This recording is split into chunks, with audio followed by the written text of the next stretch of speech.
প্রিয় দর্শক, সংবাদপত্রে বাংলাদেশ অনুষ্ঠান থেকে আমি রেজানুর রহমান আপনাদেরকে স্বাগত জানাচ্ছি। বিভিন্ন জাতীয় দৈনিকে প্রকাশিত খবরের বিশ্লেষণ নিয়ে আমাদের আজকের এই অনুষ্ঠানে অতিথি হিসেবে উপস্থিত আছেন সিনিয়র সাংবাদিক কাজী রওনাক হোসেন। কেমন আছেন? এই তো ভালো। পত্রপত্রিকায় প্রকাশিত কয়েকটা গুরুত্বপূর্ণ শিরোনাম আপনাকে আমি পড়ে শোনাই, তারপর আমরা আলোচনায় যেতে চাই। প্রথম আলো, প্রশাসনে স্বাভাবিক অবস্থা ফিরতে সময় লাগবে, দুর্বল স্বাস্থ্য খাতে অস্থিরতা, পুরনো উদ্যোক্তাদের হাতে ফিরল ন্যাশনাল ব্যাংক। দৈনিক সমকাল, বেনামে শেয়ার ব্যবসা ও কারসাজিদের শিবলি, আন্দোলনে এইচএসসির স্থগিত পরীক্ষা বাতিল, উচ্চশিক্ষায় শিক্ষার্থীরা কতটা সামাল দিতে পারবে আমি শঙ্কিত, রাশেদা কেউ চৌধুরীর একটি সাক্ষাৎকার। দৈনিক যুগান্তর, পুলিশে পদোন্নতিতে দুর্নীতি, শেখ হাসিনার বিরুদ্ধে আরও 10 হত্যা মামলা, শেখ রেহানা, জয়, পুতুল ও আসামি। দৈনিক ইত্তেফাক, ফল প্রকাশে সাবজেক্ট ম্যাপিং ও অনুষ্ঠিত পরীক্ষা বিবেচনায় আসবে, এসএসসির বাকি পরীক্ষাগুলো বাতিল। এবার শেখ হাসিনার সঙ্গে রেহানা, জয় ও পুতুলের বিরুদ্ধে হত্যা মামলা। কালের কণ্ঠ, প্রধান উপদেষ্টার সঙ্গে সংস্কারের জন্য প্রয়োজনীয় সময় দিতে বললেন ব্যবসায়ীরা। ঋণের সুদ হ্রাস ও শোধের মেয়াদ বৃদ্ধি করুন, চীনা রাষ্ট্রদূতকে অর্থ উপদেষ্টার প্রস্তাব, আন্দোলনের মুখে পরীক্ষা বাতিল। বাংলাদেশ প্রতিদিনের শিরোনাম, প্রধান উপদেষ্টার কাছে ব্যবসায়ীদের 3 দাবি, কক্সবাজারের সাবেক এমপি আব্দুর রহমান বদি গ্রেপ্তার, আন্দোলনের মুখে স্থগিত এসএসসি পরীক্ষা বাতিল। মানবজমিন, আহনাফদের রক্তে নবযাত্রা, ব্যর্থতার সুযোগ নেই, এইচএসসির স্থগিত পরীক্ষা বাতিল, কাদের মির্জার যত দুর্নীতি। আমাদের সময় এইচএসসির স্থগিত পরীক্ষা বাতিল, ফলের প্রক্রিয়া কি, সাবেক মন্ত্রী এমপির লাল পাসপোর্ট বাতিল হচ্ছে। খবরের কাগজের শিরোনাম, শেখ হাসিনা, রেহানা, জয় ও পুতুলের নামে হত্যা মামলা, আন্দোলনের মুখে এইচএসসির বাকি পরীক্ষা হবে না। দৈনিক বাংলার শিরোনাম, শেখ হাসিনার সঙ্গে রেহানা, জয়, পুতুল ও হত্যা মামলার আসামি, আন্দোলনের মুখে এইচএসসির স্থগিত হওয়া সব পরীক্ষা বাতিল। দেশ রূপান্তর, একে প্রশাসন, 2-এ পুলিশ, স্কুল শিক্ষক থেকে সম্পদের পাহাড়ে, সচিবালয়ের শিক্ষার্থীরা, এইচএসসি বাতিল। কালবেলার শিরোনাম, পাপুয়া নিউগিনির শীর্ষধনী সাবেক এমপি ওয়াহেদ। জায় দিনের শিরোনাম, এইচএসসির স্থগিত পরীক্ষা বাতিল। সময়ের আলোর শিরোনাম, দাবির মুখে বাতিল এইচএসসি পরীক্ষা, বাংলাদেশে গণতন্ত্র পুনরুদ্ধারে সমর্থনের আশ্বাস গুতেরেসের। ইনকিলাব, ঋণের সাগরে দেশ, পরাজিত অপশক্তির ষড়যন্ত্র থেমে নেই, তারেক রহমান বলেছেন। দৈনিক জনকণ্ঠ, এইচএসসির স্থগিত পরীক্ষা বাতিল, দীপুমণি 4 ও জয় 5 দিনের রিমান্ডে, অন্তর্বর্তী সরকারকে পূর্ণ সমর্থন দেবে জাতিসংঘ। রওনাক হোসেন, আপনি শুনলেন শিরোনাম। আমি আজকে একটু আমাদের একজন কিংবদন্তি শিল্পী, চলচ্চিত্রের নায়ক রাজ্জাক, তার মৃত্যুবার্ষিকী, সেই স্মরণ দিয়েই আলোচনাটা শুরু করতে চাই। এই যে পরিবর্তিত পরিস্থিতি, দেশের একটা পরিবেশ, সুন্দর পরিবেশ সৃষ্টি হলো, সব কিছু মিলিয়ে আপনি সাংস্কৃতিক অঙ্গনের একজন মানুষ, সরগম পত্রিকা আপনি চালান, সেই দীর্ঘদিন ধরে চলছে, তো সবই তো ঠিক হয়ে গেল, তো সাংস্কৃতিক যে জগৎটা, বিশেষ করে নাটক বন্ধ হয়ে আছে, চলচ্চিত্রের জায়গাটা বন্ধ হয়ে আছে, আজকে নায়ক রাজের মৃত্যুবার্ষিকী, সব কিছু মিলিয়ে আপনার একটু মূল্যায়ন শুনতে চাই। প্রথম তো হলো যে নায়ক রাজ্জাক যে সময়কার শিল্পী, সেটা ছিল আমাদের দেশের চলচ্চিত্র অঙ্গনের স্বর্ণযুগ। ওই সময়কার যেই ছবিগুলো, সেই ছবিগুলো যে আবেদন এখনও আমাদের মনে গেঁথে আছে, এবং রাজ্জাক কবরী একটা জুটির মতন ব্যাপার ছিল। পরবর্তীতে এটা নানান কারণে কিন্তু মানে দর্শকরা মানে হলমুখী না হয়ে হল বিমুখ হয়ে গেছিল। এখন আপনি যেটা বললেন যে পরিবর্তিত পরিস্থিতিতে সব কিছুই তো ঠিক মতন হয়েছে, এখন মানে কালচারাল অ্যাক্টিভিটিস কেন বাড়ছে না? বা কারণ শিল্পকলা বন্ধ, হ্যাঁ, শিল্পকলা বন্ধ, কারণ শিল্পকলা তো খোলার কোনো যে উপায় নাই। অনিয়ম হয়েছিল হ্যাঁ। দীর্ঘ বছর।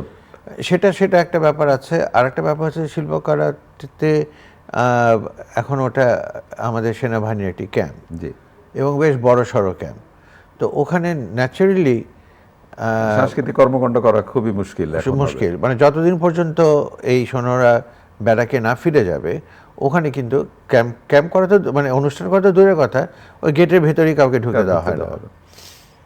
তো এটা গেল একটা। আর একটা জিনিস হলো যে সবাই একটু স্থবির হয়ে গেছে, একটু স্তম্ভিত হয়ে গেছে, একটু চিন্তা করছে কি হয়, একটু দেখি। কিন্তু যদি এই যে বিপ্লবের সুফলটা যদি আমাদের পেতে হয়, সবকিছু স্বাভাবিক করে তুলতে হবে। সব কিছু স্বাভাবিক করে তুলতে হবে, এবং সাংস্কৃতিক কর্মকাণ্ড আমাদের অনেক বাড়াতে হবে। অনেক ধন্যবাদ আপনাকে। এখন যে আলোচনাটি করতে চাই আপনার সাথে, আমি নিজেও একটু বিব্রত। আমাদের প্রিয় সন্তানেরা যে আন্দোলন করলেন, এবং একটা কি বলবো, সারা বিশ্বে এরকম আন্দোলন বোধ করি হয়নি, এবং তারা যে একটা পরিবর্তনের ডাক দিলেন, স্যালুট করতেই হয়। না, আমি বিনয়ের সাথে একটু জিজ্ঞেস করতে চাই যে গতকাল সচিবালয়ে, মানে বিশেষ করে পরীক্ষা স্থগিত করা বা পরীক্ষা দেওয়া হবে না, দেব না, এই কারণে আমাদের ছাত্রছাত্রীদের একাংশ যেভাবে সচিবালয়ে ঢুকে যেভাবে আন্দোলনটা করলো, আমি আবার ক্ষমা চেয়ে জিজ্ঞেস করছি, আমরা কি এটা কাঙ্ক্ষিত মনে করি? মানে এটা ঠিক? আমি মনে করি এটা মোটেই কাঙ্ক্ষিত না, এবং এটা ছাত্রছাত্রীদের জন্য কোনো শুভ কিছু বয়ে আনবে না। সবচেয়ে বড় কথা হচ্ছে কি, যে আপনি পাশ করলেন, আপনাকে ম্যাট্রিকের না, আপনাকে মাস্টার্সের সার্টিফিকেট দিয়ে দেওয়া হলো, কিন্তু আপনার যদি সেই পড়াশোনাটুকু না থাকে, ভালো বা মন্দ সেটা পরের কথা, পরের ব্যাপার। কিন্তু পড়াশোনাটুকু না থাকে, আপনি তো মাস্টার্সের সার্টিফিকেট নিয়ে আপনি বাজারে ফেরি করতে পারবেন না। এখন এটা কিন্তু বুঝতে হবে যে পড়াশোনা এমন একটা জিনিস, এটা কিন্তু এরকম হাওয়ার উপরে একটা সার্টিফিকেট নিয়ে নিলাম তা তো হবে না। বিশেষ করে আমাদের প্রিয় শিক্ষার্থীরা মেধার জন্য যে লড়াইটা করলো, যে মেধাবীদের যুগ, ঠিক সেই জায়গায় আপনি মেধার জায়গায় বসবেন না, মেধা প্রমাণ করবেন না, তাহলে তো হবে না। আরেকটা ব্যাপার যেটা হয়, কাজী রওনক হোসেন, আপনি যেটা নিশ্চয়ই খেয়াল করবেন, যে গতকাল তারা ভিতরে ঢুকলো এবং গেট বন্ধ করে দিল, এটা তো একটা গুরুত্বপূর্ণ জায়গা রাষ্ট্রে। তো সেটা এখন দাবি আদায়ের ক্ষেত্রে যদি এরকম হয় যে প্রধান উপদেষ্টা যে বাড়িতে আছেন সেখানেও তারা দাবি আদায়ের জন্য দাঁড়িয়ে গেল, এটা তো নিয়ম না। আমি একটা কথা বলি যে ছাত্রদের শক্তি অদম্য, এটা প্রমাণিত। হ্যাঁ, কিন্তু এই অদম্য শক্তি যদি ঠিক জায়গা মতন ব্যবহৃত না হয়, তাহলে সেটা কিন্তু বিপদ টেনে আনবে। এবং এই যে মানে ডেফিনেটলি সচিবালয় একটা অত্যন্ত সংবেদনশীল জায়গা, সেখানে এইভাবে মিছিল করে যে এটা যে যাই বলুক, আমি বলবো যে এটা খুব একটা ভালো কাজ হয়নি। আর একটা কথা আমি আপনাকে বলি, ৭২-এ কিন্তু 72-তে অটো পাস করা হয়েছিল, এবং সেটা রেজাল্টটা যেটা হয়েছিল, সেই রেজাল্টটা যারা ৭২-এ অটো পাস করেছিলেন তারা হারে হারে টের পেয়েছে। জিজ্ঞেস করো, তুমি ৭২ তুমি অটো পাস? হ্যাঁ, তার মানে তাকে ওইভাবে ওই মূল্যায়নটা করা। হ্যাঁ, এবং সাথে সাথে গ্রেড নেমে গেল, সাথেই তার যোগ্যতার গ্রেড নেমে গেল। এখানে তো তাই হয়, হাতে নাতে, মানে হাতে নিয়ে আমরা নিজেরাই ওইটা করে নিলাম, ওটা করে দিলাম। তো এই জিনিসটা ঠিক হয়নি। আর আমি যেটা মনে করি যে ছাত্ররা প্রয়োজন ছিল, রাস্তায় নেমেছে, বুকে রক্ত ঢেলে দিয়েছে, স্বৈরাচারকে পতন ঘটিয়েছে, সব ঠিক আছে, কিন্তু এখন বিভিন্ন জায়গায় যা ঘটছে সেটা কিন্তু ছাত্রদের এই যে বিপ্লব, এই যে প্রাপ্তি, সেটাকে ম্লান করে দিতে পারে না, দিবে। যেমন রাশেদা কে চৌধুরী খুব গুরুত্বপূর্ণ একটা কথা বলেছেন, যে উচ্চশিক্ষায় শিক্ষার্থীরা কতটা সামাল দিতে পারবে আমি শঙ্কিত। তার মানে ভদ্রমহিলা শিক্ষা নিয়ে দীর্ঘদিন ধরে কাজ করছেন, এবং উনি যথার্থ বলেছেন। কারণ আমি যদি এখন মানে মিনিমাম অঙ্ক না জানি, তা আমি অ্যালজেব্রার মানে সিরিয়াস জিনিস না, ব্যাপারটা যেটা হলো, আপনি বহির্বিশ্বের সাথে যদি যোগাযোগ রাখতে হয় আপনাকে, বা দেশেও আপনাকে মেধা কাজে লাগাতেই হবে, সেটাই। এবং পড়াশোনাটা খুবই জরুরি, এবং মেধার কোনো বিকল্প নাই, অবশ্যই পড়াশোনার কোনো বিকল্প নেই। কিন্তু দুর্ভাগ্যজনক হলো সত্য, হয়তো ওরা একটু ক্ষুব্ধ হতে পারে আমার কথায়, আমাদের ছেলে মেয়েদের অনেকেই না পড়াশোনার ব্যাপারে আগ্রহী না। এটা যেটা হয়ে গেছে কি, এখন লোকে দুটো জিনিস, জি। একজন দিন রাত 24 ঘন্টা খাটছে, খাটার পরে কিছুই পাচ্ছে না, আবার যে খাটে না সে আরেকজন- পায়। হ্যাঁ, আর গতকাল কিভাবে পায় সেটা আমার আমি এই বললাম না। অনুষ্ঠানে গতকাল আমার অতিথি একই কথা বলেছেন যে ওরা তো দেখে যে পড়াশোনা করে কি হয়। হ্যাঁ, আলোচনাগুলো খুবই জরুরি দরকার, তবে এইটা বোঝানো দরকার আমাদের শিক্ষার্থীদের যে এত বড় একটা বিপ্লব হলো, সেই বিপ্লবকে ধরে রাখবার জন্য প্রত্যেকটা জায়গায় নিজেদের দায়িত্বগুলো পালন করা এবং শিক্ষার্থীদের শিক্ষাঙ্গনে ফিরে যাওয়া এবং পড়াশোনা করাটা খুবই এখন তাদের মূল দায়িত্ব হচ্ছে শিক্ষাঙ্গনে ফিরে যাওয়া, পড়াশোনা করা, জি, জি। এবং আবার যখন প্রয়োজন হবে তখন তারা আসবে। অবশ্যই সময়ের প্রয়োজনে। কিন্তু তারা কিন্তু এখন এই যে চারিদিকে ঘুরে বেড়াচ্ছে, আমি আপনাকে বলি বেশি দিন কোথাও থাকতে পারে তখন নিজের চরিত্রটা বদলে যায়। যেমন ট্রাকের কাছ থেকে কিন্তু টাকা নিতে দেখা গেছে, বাইরের যে ট্রাক আসছে তাদের কাছ থেকেও বলে টাকা নিয়েছে, আমি শুনেছি, আমি জানি না। এটা কিন্তু আমি আপনাকে বলি, এটা কিন্তু প্রকৃত ছাত্র নয়, ছাত্রদের ভেতরে যারা ঢুকে গিয়েছিল তারা এই কাজটি করেছে। আপনি নিশ্চয়ই খেয়াল করবেন গতকালের ঘটনায় সার্জিস কিন্তু দ্বিমত পোষণ করেছে যে না, এইটি আমি মানতে রাজি না, যে পরীক্ষা কেন হবে না। সে দ্বিমত পোষণ করেছে, কিন্তু এখন তো অনেক কিছুই, ওই যে ঘুড়ি যখন বাঁকাটা হয়ে যায়, ঘুরতে থাকে, হ্যাঁ, তখন তো এটা ঘুরতে থাকে। এখন এই অবস্থা হয়েছে, আমি বলবো this is high time. Right, এটা খুবই জরুরি। হ্যাঁ, ওদের খুবই জরুরি সময় সামাল দেওয়াটা।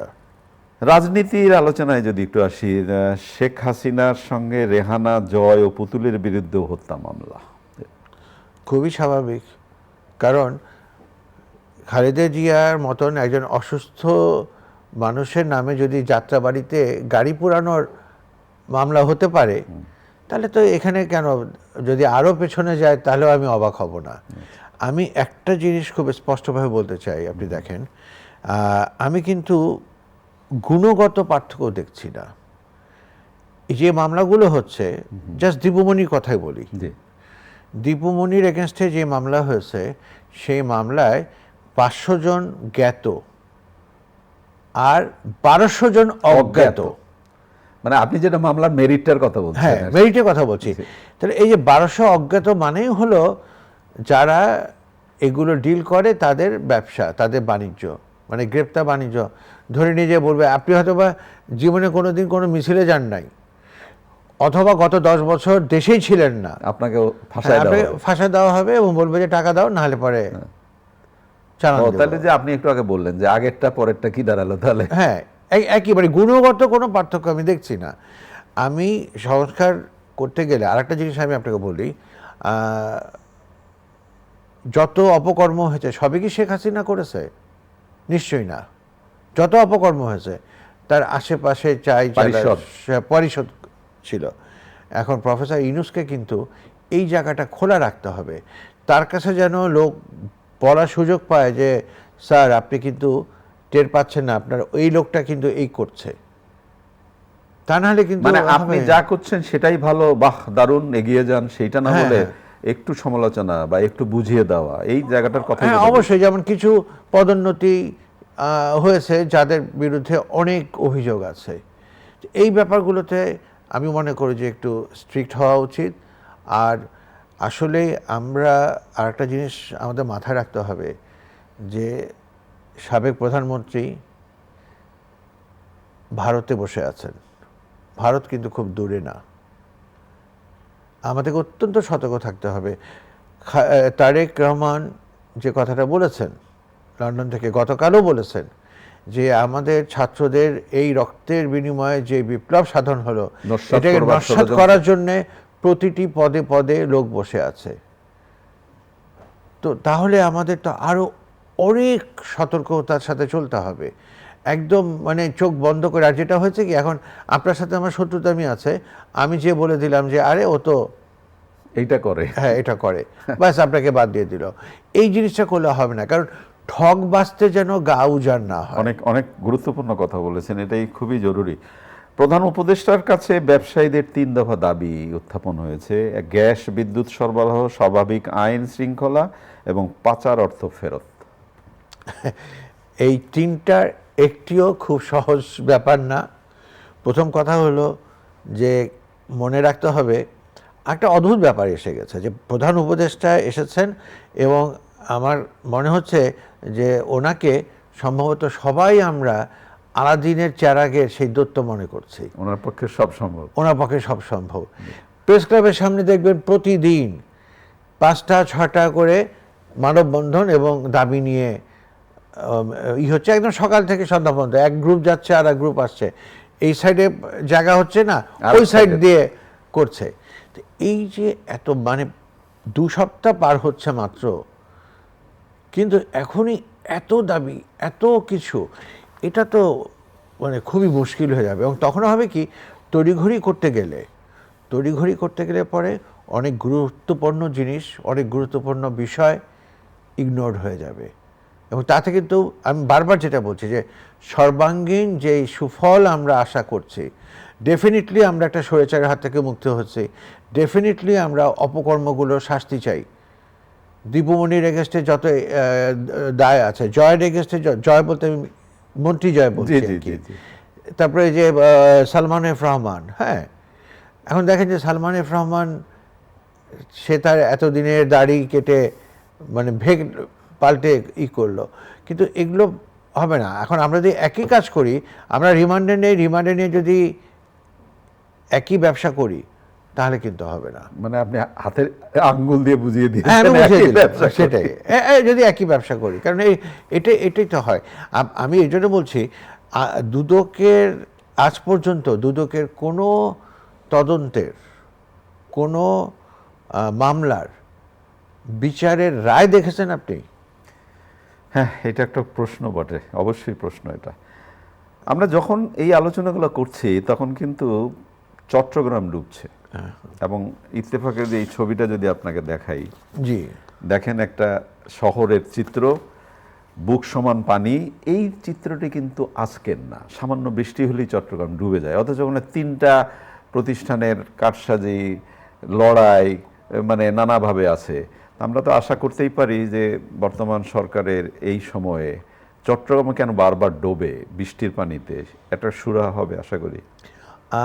সুরাহা হবে যদি যাকে এটার দায়িত্ব দেওয়া হবে সে এটাকে দায়িত্ব মনে করে সিরিয়াসলি কাজটি করেন। কারণ আমাদের এখানে যেটা হয়েছে, যেটা এখন এই সরকারের উপদেষ্টারা বের করছেন, যে 3 গুণ 4 গুণ 5 গুণ শতগুণ 200 গুণ বেশি টাকা দিয়ে আমরা শুধু প্রজেক্ট বানিয়েছি নিজের পকেট ভারী করার জন্য। কিন্তু প্রজেক্টটা কি হবে, প্রজেক্টের ফিউচার কি হবে, প্রজেক্টের ফিজিবিলিটি কতটুকু, এগুলো আমরা কিছুই দেখিনি। দেখা যাক, আমরা আশায় বাঁচে তো মানুষ, এবং অবশ্যই, আশাটা এখন বেশি করে দেখবার ইচ্ছে। রাওয়ালপিন্ডিতে আজকে আমাদের বাংলাদেশের সাথে পাকিস্তানের ক্রিকেট লড়াই, প্রথম টেস্ট, এবং নানা চড়াই উতরাই পেরিয়ে আমাদের ছেলেরা খেলতে গেছে, এবং খেলাটা শুরু হবে আজকে 11টার সময়। প্রত্যাশা কেমন আপনার? আমার প্রত্যাশা হলো কি, যে আমি ফ্র্যাঙ্কলি বলি, এই বাংলাদেশের প্লেয়ারদেরকে আমরা টাইগার বলি, আচ্ছা, কিন্তু এই টাইগারগুলো হঠাৎ করে আবার জলে আবার হঠাৎ করে চুহা হয়ে যায়, আচ্ছা, মানে ইঁদুর হয়ে যায়। আচ্ছা। আর এদের কনসিস্টেন্সি নাই। এটার জন্য নানান রকমের মানে বোর্ডের ভেতরে নানান রকমের মানে কি বলবো যে গ্রুপিং ইত্যাদি আছে। এবার সেইটার থেকে মুক্ত ওরা গেছে। ওরা যদি ওদের বেস্ট পারফরমেন্স করতে পারে তাহলে নাথিং লাইক ইট। এবং আমি তো মনে করি যে আমাদের যে প্লেয়াররা আছে তাদের কারোই যোগ্যতা কম না, কিন্তু তাদেরকে প্রপারলি, টাইমলি, সিরিয়ালি ইউজ করা হয় না। মানে আপনি যেটা বলতে চাইছেন যে মেধাটা কাজে লাগুক, দলীয় দৃষ্টিভঙ্গিটা যেন কাজে না লাগে, সেটাই খুব জরুরি ব্যাপার, খুবই জরুরি। সেটাই। আপনাকে অসংখ্য ধন্যবাদ আলোচনা করবার জন্য। প্রিয় দর্শক, আমরা শেষে যে আলোচনাটি করলাম, ক্রিকেট হাসলেই বাংলাদেশ হাসে।